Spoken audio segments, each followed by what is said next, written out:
Bonjour à tous, j'espère que vous allez bien. Je vous invite à suivre avec moi cette leçon destinée en classe de première AM.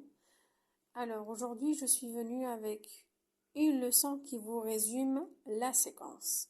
Suivez avec moi pour comprendre la suite de la leçon. Donc dans la séquence 1, nous avons fait le lavage ou l'hygiène corporelle.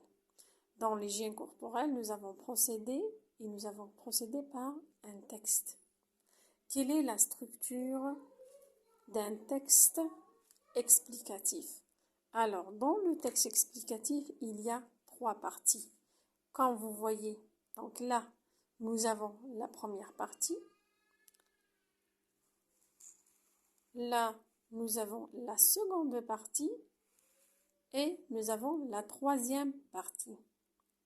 Dans le texte explicatif, le texte se caractérise par un titre. Là, donc, un titre. Vous avez la première partie qu'on appelle la première partie, c'est une partie de questionnement.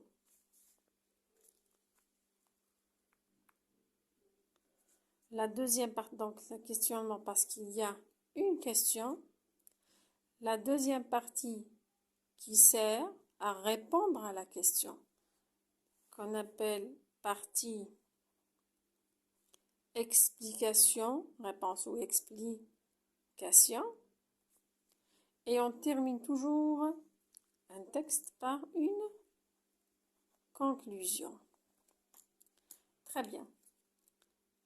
Il y a 3 parties, questionnement, explication et conclusion. En première AM, on parle de quel type de texte? On parle du texte explicatif. Que fait l'auteur dans le texte explicatif?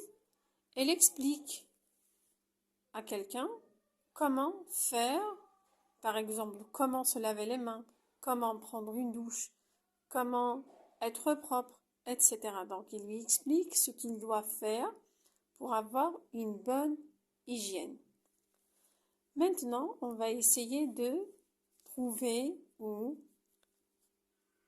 d'appliquer, de relever les ressources linguistiques. Ça veut dire toutes les leçons que nous avons vues en classe.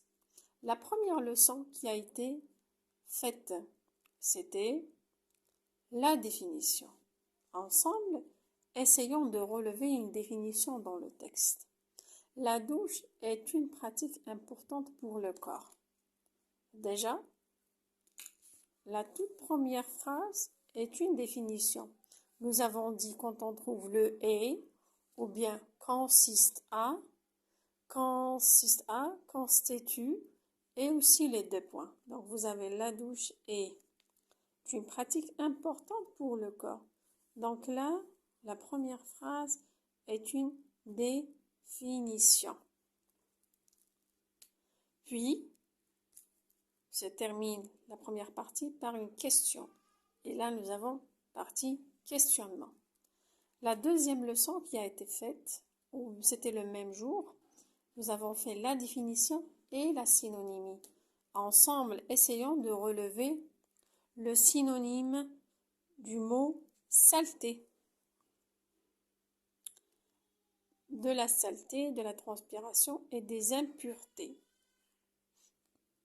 Le synonyme de saleté, c'est impureté. La troisième leçon, c'était la relative par qui.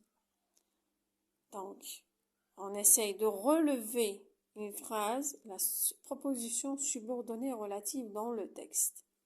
Vous avez directement qui jusqu'à la peau. Toute cette phrase est une proposition subordonnée relative. Le mot qui est juste avant qui, on l'appelle antécédent. Et le qui, c'est un pronom relatif. Vous avez le pronom relatif. Et Quel est le ton dominant dans le texte explicatif? On essaye de trouver ensemble. Pour le corps, alors la douche est une pratique importante pour le corps. Et, c'est le verbe. Quels sont les bienfaits de la douche? Et recommandé, etc. Donc le ton dominant dans le texte, c'est le présent. Pourquoi? Parce qu'on explique maintenant. Et quelle est sa valeur? On va essayer par exemple de trouver, nous avons fait la valeur de vérité générale. On va essayer de relever une phrase qui a une valeur de vérité générale. On prend la première phrase. La douche est une pratique importante pour le corps. Est-ce que sommes-nous d'accord sur que la douche est une pratique importante pour le corps? Oui, tout le monde est d'accord. Dans le monde entier, nous sommes tous d'accord que la douche est une pratique importante pour le corps. Donc, c'est une phrase qui exprime la valeur de vérité générale. Est-ce que vous avez compris, mes chers élèves? J'espère que la vidéo était claire et que vous avez suivi. C'est une leçon qui résume toute la séquence. Merci de m'avoir suivi. Je vous donne un rendez-vous à une autre vidéo. Au revoir.